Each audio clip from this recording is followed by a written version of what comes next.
Yang Brahma Vishnu Varunendra Rudra Maruta Stanvanti Divyais Tavair Vedais Sangopakramo Upanishadair Gayanti Yang Samaga Dhyanavasthita Tadgate Namanasa Pashyanti Yang Yoginaha Yasyantang na vidussura suragana devaya tasmai namo namo Om.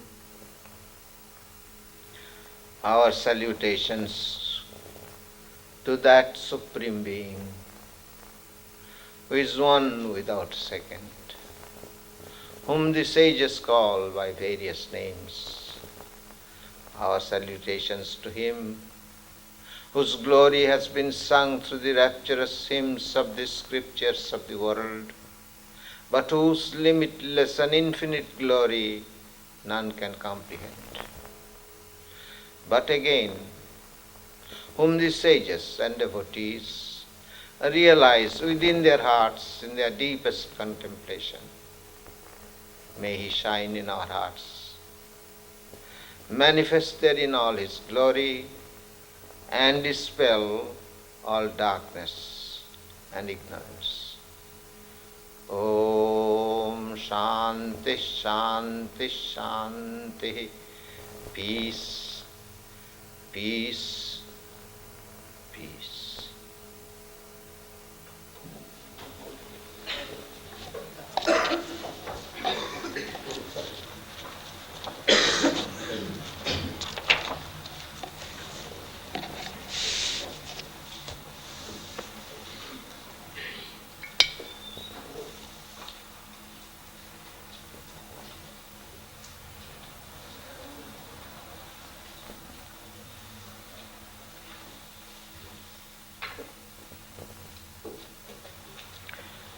The subject this morning, the meaning of ritualism. But before we come to the subject proper, I must remind you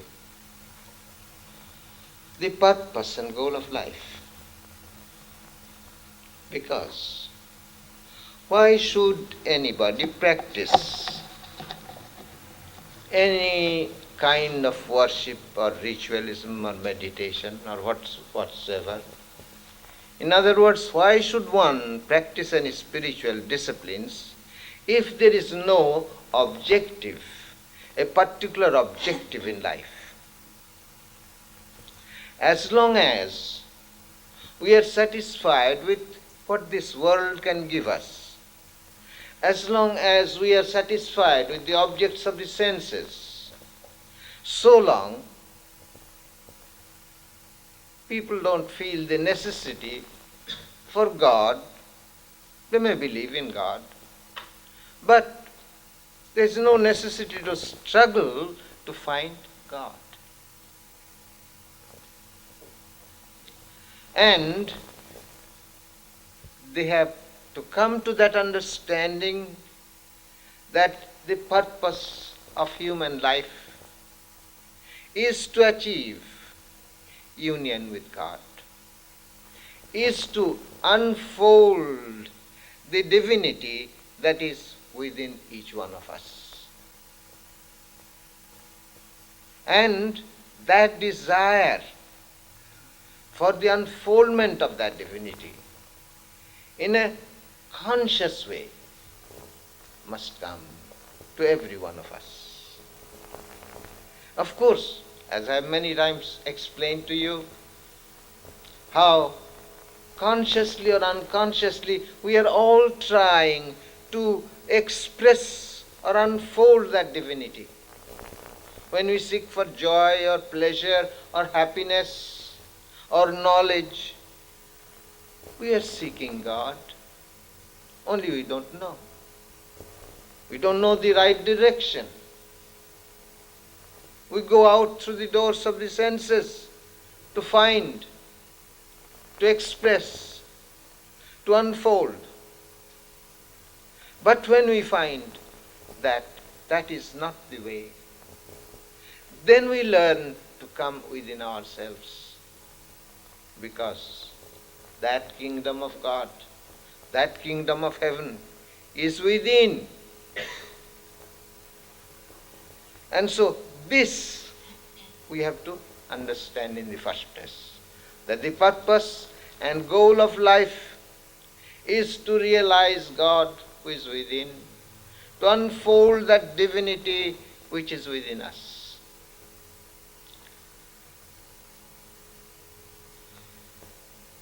And of course, I have explained to you many times how that realization of God or union with God is not possible within the three states of consciousness that we live in. Nobody has seen God with these eyes. Nobody has heard His voice with these ears.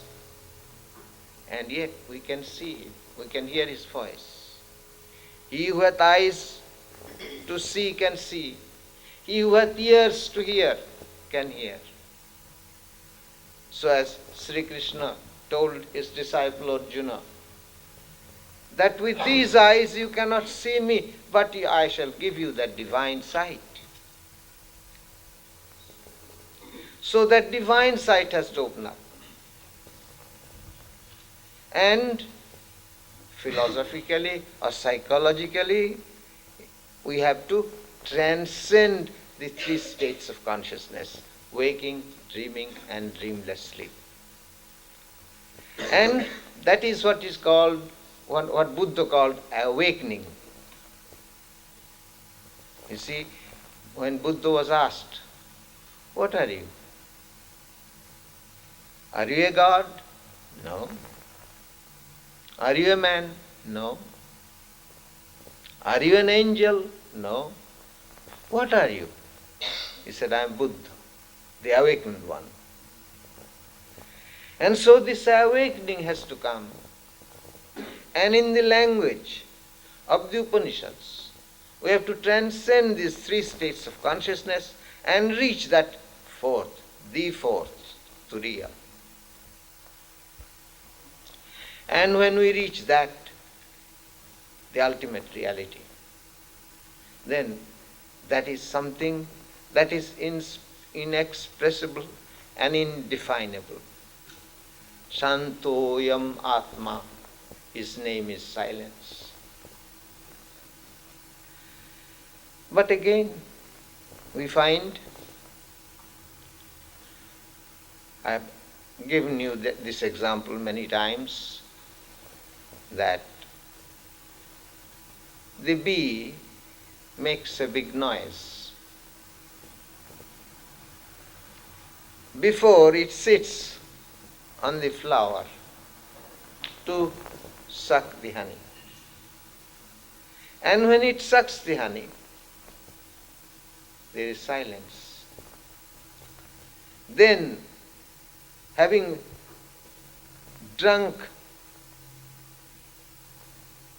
becoming drunk, drinking that wine of honey, he makes a sweet humming noise. So again we find these great ones, having realized that ultimate truth, they come back again, as it were, and they teach mankind. Of course, when we reach that highest, the universe disappears, the ego disappears. There is only, you cannot even say one reality, because, as Sri Ramakrishna pointed out, when you say one, there is the idea of two, relativity. So in any sense it is not describable, it is inexpressible and indefinable. But as they come back, the ego also comes back. But that ego has touched the philosopher's stone and has turned into gold. This is known in the words of Sri Ramakrishna, ego of knowledge. And the great ones keep this ego of knowledge for the good of mankind, to teach mankind.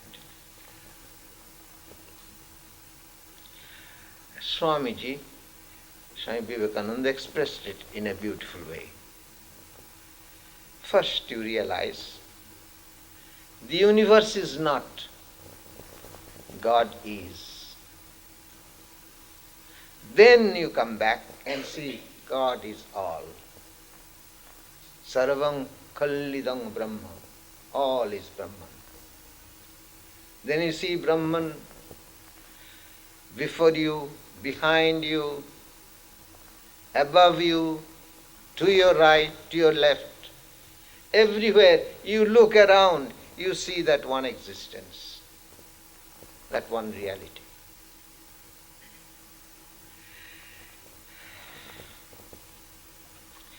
My master at one time,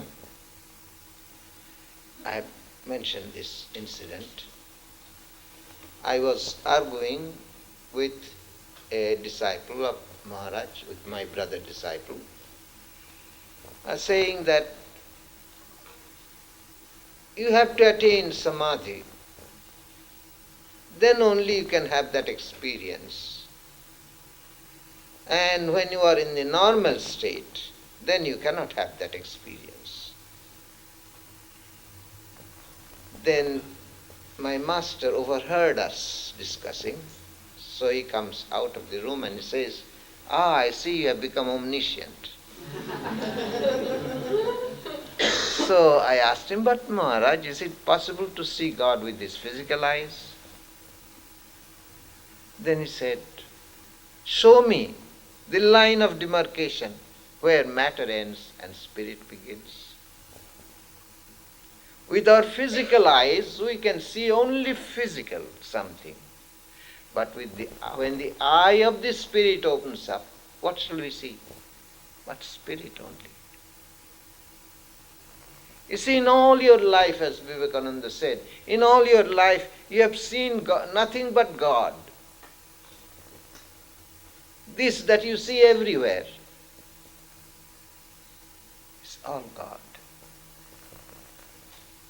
The pillar, from the pillar or the blade of grass unto Brahma, the creator, there is that one Brahman, one reality. In the words of Shankara, our perception of the universe is a continuous perception of Brahman. Though the ignorant man is not aware of this. Indeed, this universe is nothing but Brahman. See Brahman everywhere, under all circumstances, with the eye of the spirit and with a tranquil heart. How can the physical eyes see anything but physical objects? And how can the mind of the enlightened man see anything other than the reality? This also reminds me of another disciple of Sri Ramakrishna, Swami Shivananda, whom we call Mahapurush Maharaj. One time, a disciple entered into his room and he bowed down to him. And the disciple said, but, Holy Sir, I am your disciple. And if you bow down to me like that, it is not good for me. Then he said, but what can I do? First I see God. Then I see you. You know, one time, a cat came into the temple, and Sri Ramakrishna began to feed the cat. the food that was to be offered to the Lord, because he saw mother in the cat. And so of course the temple authorities became quite excited about it.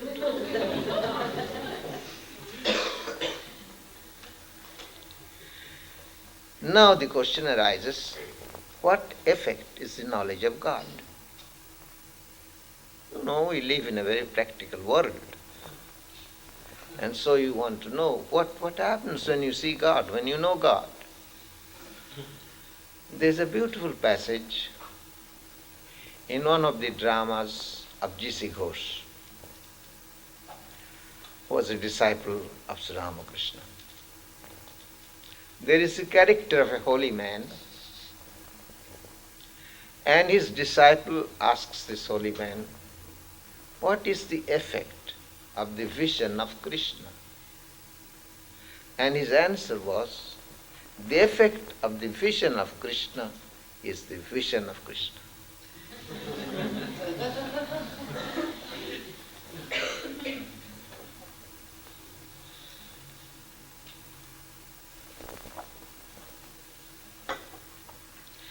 But of course, from our own standpoint, we want to know. No, that doesn't satisfy us. So let me quote the Bible first. By their fruits ye shall know them. And what are those fruits? Now, in a negative way, Buddha and this Sankhya philosophy explain that as complete cessation of suffering or misery.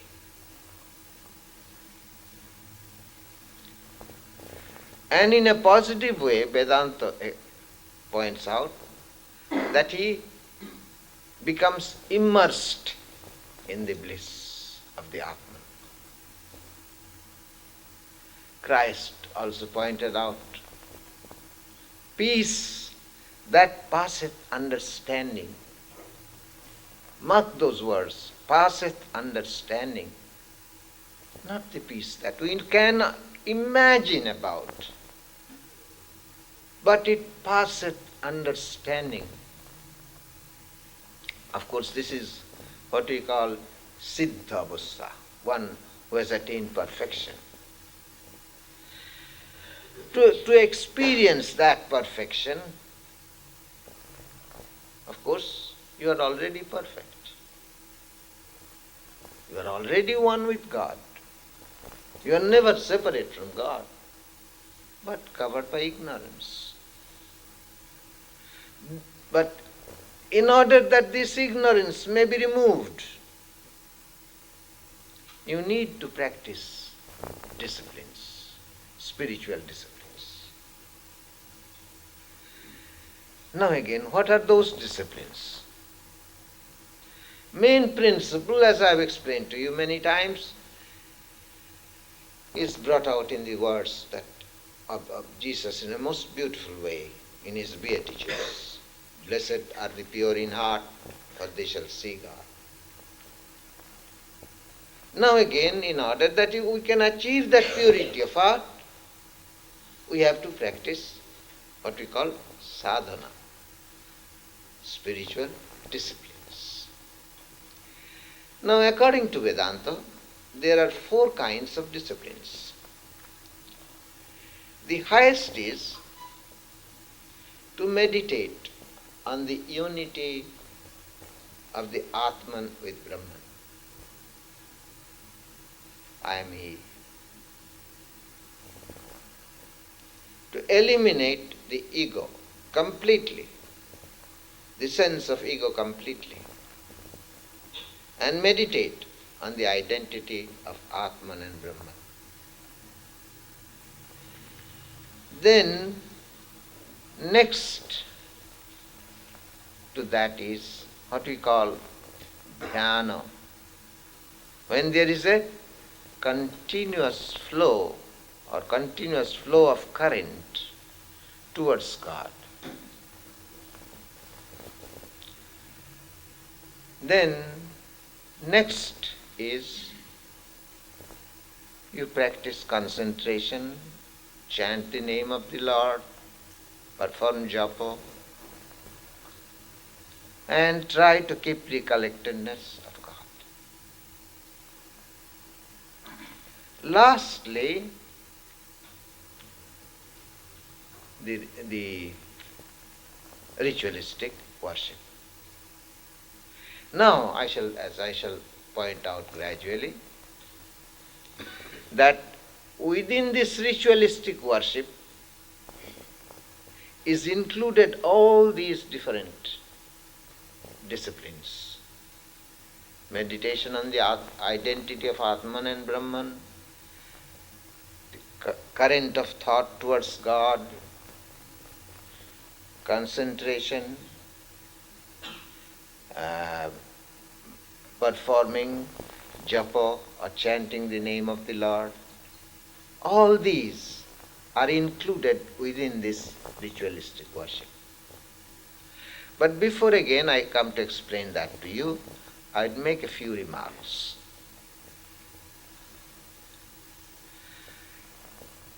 There's a difference between the attitude towards ritualism in the East and in the West. In the West, there are two extreme views. One extreme view is that this ritualism is identical with spiritual life.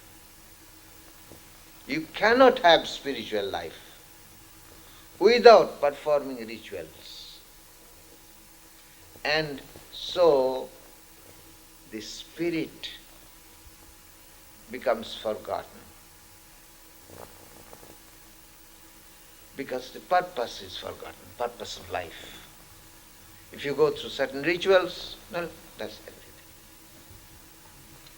As one Catholic priest wrote, we need freedom from a legalistic church that has transformed the simplicity of a personal and Christian love into a world of fear and guilt. We do not know how to find God. We have never learned. We have only been taught to keep laws, to avoid sin, to fear hell, to carry a cross that we build ourselves.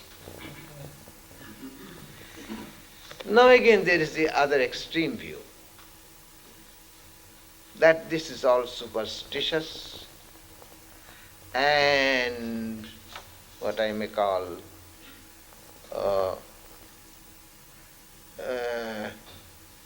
meaningless jargon.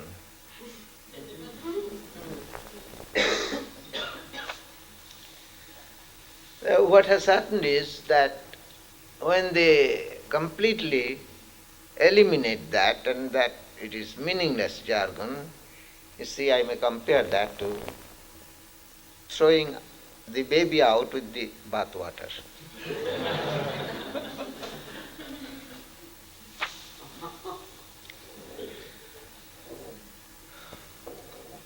So these people identify religion with humanism, to serve mankind, to have fellowship. And I have heard often Christian ministers saying about that we must love mankind, our fellow beings, as Christ loved us. It's a wonderful truth. But do we know the love of Christ? Do we know how Christ loved us? Or He does love us? Do we know that? You can only know and understand that love of Christ for you and me and for everybody when we become absorbed in the love of Christ. You see, there are two commandments in the Old Testament as well as in the New Testament. Christ only repeated what was in the Old Testament. Love the Lord thy God with all thy heart, with all thy soul, with all thy mind, with all thy strength. Then love thy neighbor as thyself. You have to be absorbed in the love of Christ. You have to be absorbed in the love of God. Then there will come naturally that love for everybody.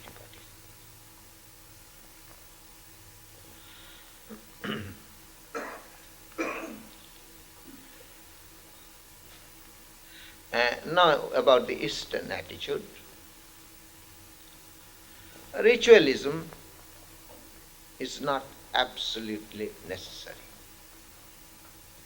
As I pointed out, there are 4 methods. And you can adopt any one of these methods. In the case of the teachings of my master, he did not ask all his disciples to practice ritualism. According to the temperament of the individual, he would teach. One time, he asked me, he didn't ask everybody. He didn't ask everybody to do ritualism. But he asked me, have you practiced ritualism? No. Why haven't you? I don't believe in it. Then he said, he didn't argue with me. He said, I'm asking you to do it. Will you? Yes. And within a few days, through his grace and through the grace of God, I realized the efficacy.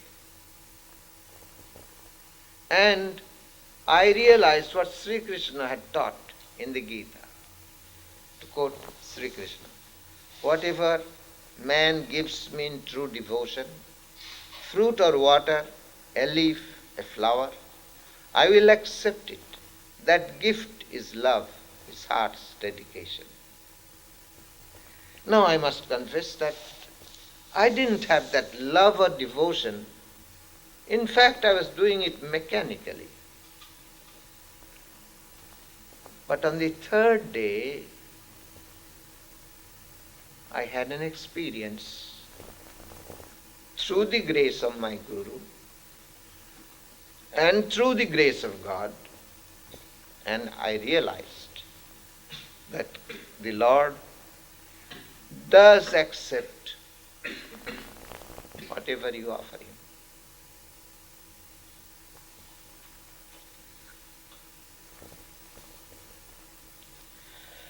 Most people misunderstand that ritualistic worship is dualistic. It has the sense of dualism. At the same time, it is non-dualistic. As I pointed out, that all these different methods are to be found within the practice of ritualism.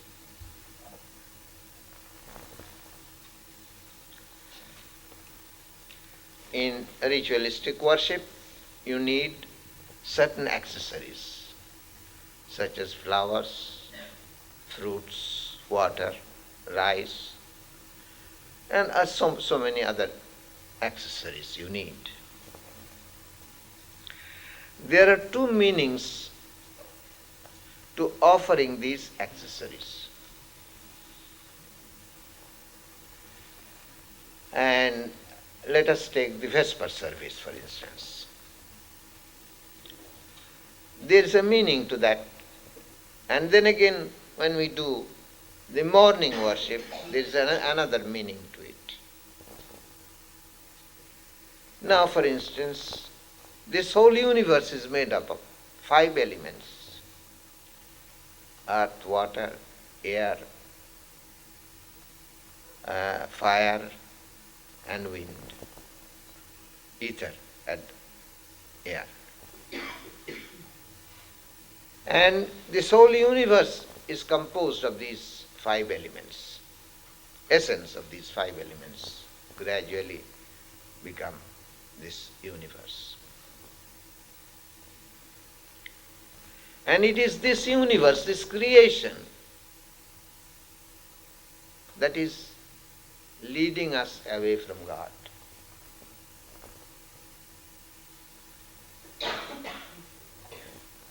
Let me remind you of the Lord's Prayer. Lead us not into temptation. Of course, they can't explain that. They always say, they change, they would like, I think they have already changed that sentence. Because how can God lead us into temptation? Yes, temptation is this creation of His. And so, this creation is offered to God, offered back to God. You see, they are waving the light, pouring water, you see, offering flowers. These accessories are what this universe consists of. And you are offering back. Then what remains? God. Now again, there is another meaning to it. You are taught to see Brahman in every object that you offer.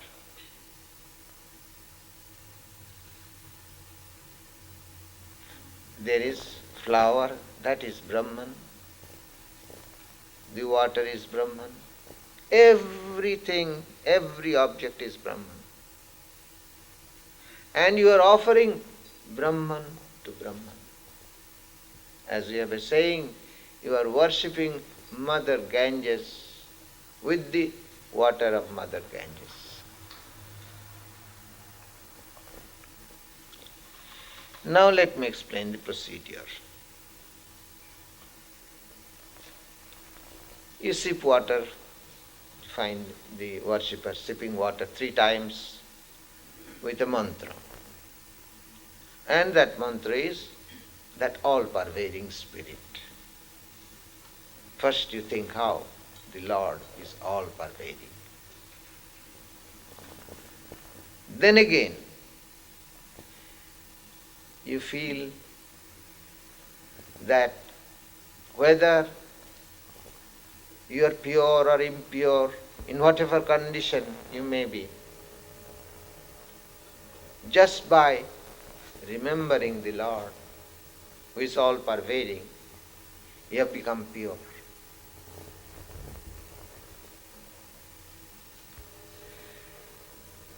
Then you touch the different parts of your body, closing the doors of the senses, as it were. And then there is a prayer. Oh, as standing outside with your eyes open, you can see the sky above. Similarly, with the divine sight opened, the seers and devotees see Brahman. May that divine sight be opened unto me. Then there are certain formulas to go through. For instance, the purification of the seat, and you touch the flowers with certain mantras to see Brahman in everything. Then you go through certain what we call mudras, gestures of hands and so forth. This has a deep psychological meaning. Only many centuries later, one psychologist in America, Professor William James, he got this idea. But this was known to the Hindus long before. He says it is, he names it as experimental psychology. That is, there is a relation between the mind and body. Mind, what thoughts come to the mind, that expresses itself in the body. When you are angry, there is an expression in the body. When there is love, there is an expression in the body. Now, William James points out how if you can create that in your body, then gradually the mind also will have that impression. And so these mudras or gestures with hands and fingers, as you continue to do, then they are connected with certain spiritual experiences. And gradually in your mind, the truth becomes impressed. Then there are certain ways of removing the obstacles. There are physical obstacles.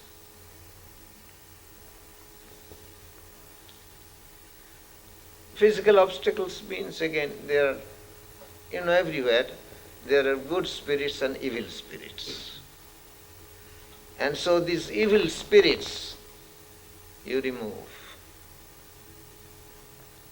Then there are psychic obstacles which you remove. Then there is a kind of obstacle called the obstacle from gods. I am using the plural number gods. That is, the gods in India, in Indian philosophy, are known as having a certain position. Just as Nixon is the president today. And now he becomes jealous. I don't know if he does. If Mr. Muskie, he tries to get his job, you see, if he tries to become popular. So he will try to create some obstacles on his way. Same way, gods have certain positions they have. And when you practice austerities or meditation, they feel, this fellow is trying to get my position. So they create obstacles. Sometimes it happens this way. Every spiritual aspirant experiences this. You are progressing, and progressing very well, you are quite satisfied. Then suddenly some temptations come. And you can't help it. And so, in order to remove those obstacles, there are certain ways and methods. And you find that in the ritualistic worship. Then, in order to remove all obstacles, you think of a ring, a circle of fire protecting you. Then the worship of Guru and Ganesha, the giver of success. Now, next is what we call purification of the elementals. Now, this is the meditation on the impersonal, on Brahman, unity with Brahman.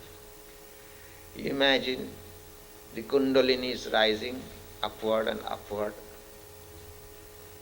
and to the Sahasrara, the head. And as this Kundalini, this spiritual power is rising, your physical body, your physical body is dissolved in the subtle body. Your subtle body is dissolved in the causal body. Your causal body is dissolved in the Prakriti, that is the primary cause of this universe. And then Prakriti itself is dissolved in Brahman. So now there is nothing but Brahman. And I am He. You meditate on that. Then, who is there to worship whom? So again, what you do is you invoke the presence of the deity that you are worshipping, of God that you are worshipping in yourself. Your body, your senses and sense organs are the body, senses and sense organs of God. There is a saying, Devo bhutva devam jajet. Being a God, you worship God. Now again, there is a mudra for meditation. You just take a flower on the palm of your hand, and there is a particular mudra. You can see that mudra, how when Sri Ramakrishna is in samadhi, he has his hands like that. You see, that's dhyana mudra, meditation. And then you invoke the presence from within yourself into that flower, presence of God into that flower, and then place it on the altar. So there is a living presence of God before you now. God from within, bring out outside. Then again, you worship, you put a flower on your head and meditate. Now this reminds me, there was a bless him, he's in the other world. He was a president, international president of a bank. And so I told him, look, how if any of your friends see you with a flower on your head,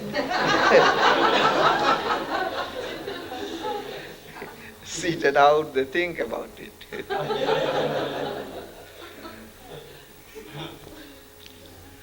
Then you worship mentally, mental worship.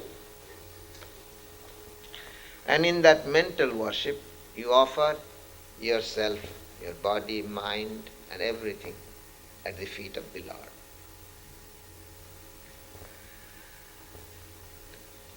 Then you begin to offer externally the different items.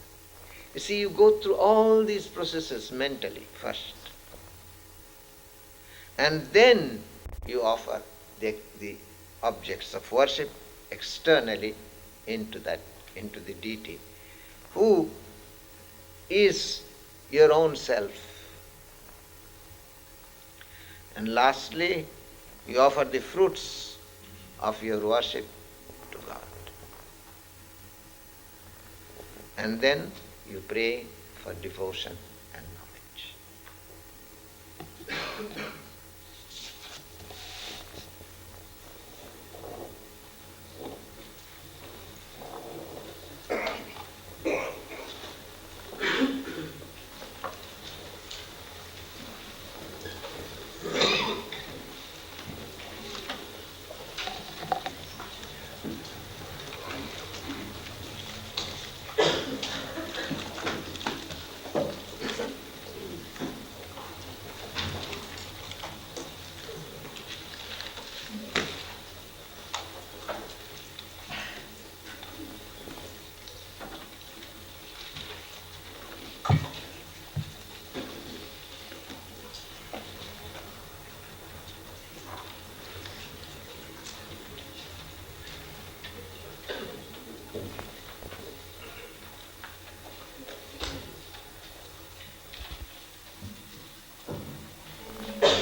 Lead us from the unreal to the real. Lead us from death to immortality. Lead us from darkness to light. Light us through and through, and guide us evermore with thy loving presence. Om Shanti Shanti Shanti. Peace, peace, peace.